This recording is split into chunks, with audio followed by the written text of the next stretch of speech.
Hey guys, Garen here, and following up on my post on Facebook and on the blog the other day, I did say that, threatened that I was going to start kind of a bit of a video podcast or a weblog or a webcast kind of thing, and that one of the first things that I was going to do was talk about getting a little better picture.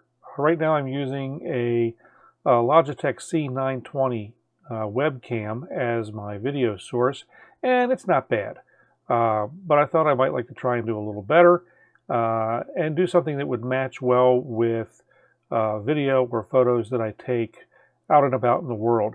And so I decided the camera that I wanted to do that with is this little Sony. This is an RX100 Mark III that I bought for concert photography. Does a beautiful job with that. This camera does have the capability through a little tiny port here on the side of connecting a clean HDMI source to the computer. So that way I can go ahead and record a better video, and then it'll match up with the stuff that I record elsewhere, be it in the model railroad room or out in the field, doing interviews, whatever it is I want to do.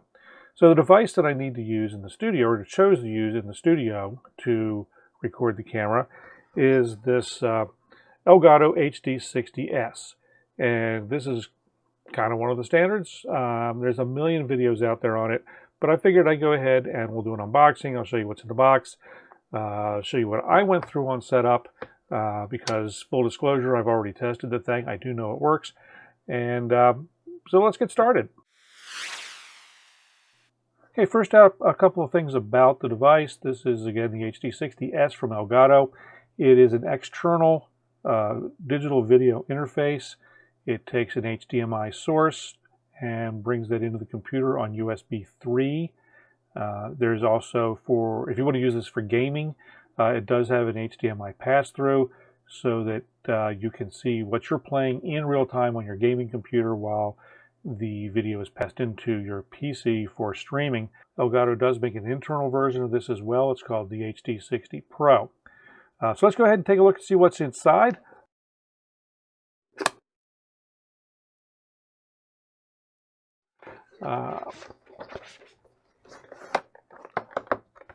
Inner box. Inside the box here is the device itself. It's not all that big.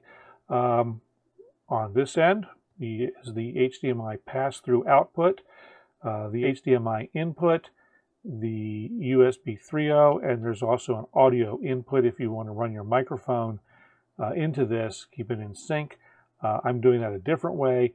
We'll talk about that another day. There's a few things we're going to talk about another day on other days about the build of the system that I'm using to do this. So that's the device. And also in the box, we have an HDMI cable and a USB 3.0 cable. And finally in the box, warranty in about 700 different languages. So that's it for getting it out of the box. Let's go ahead and see about getting connected up to the computer. Okay, so I've connected a USB 3.0 cable to an available USB 3 port on my computer. I'm going to go ahead and plug that into the USB 3 port on the Elgato HD60 S. We're also going to go ahead and get our camera started up. Right now I'm going to run off battery, and hopefully I have enough to complete the video. In the long run, I'll be using USB cable to power this, or an external power source. But for now, we're just going to go ahead and connect up the camera to the Elgato. That plugs in there. And that plugs into the HDMI. We'll turn the camera on. Okay, so we have the camera connected. I am holding it in place. That's why my arm is running up here like this. I'm holding the camera kind of in about the same place where this camera is. And we're going to switch to it now. You are going to notice that the audio is now out of sync. That's something that still has to be adjusted. But I think you can see why I want to use this camera over the the C920S, as good as the Logitechs are, using a camera like this, which has a larger sensor and just a better color rendition, better lens, pretty much better everything. You can see why I want to use this. And so I'm going to go back to the C920 for now, just so that it doesn't drive you crazy and so my arm doesn't fall asleep. But we're going to go ahead and switch to this camera. I'm going to go ahead and tweak it up.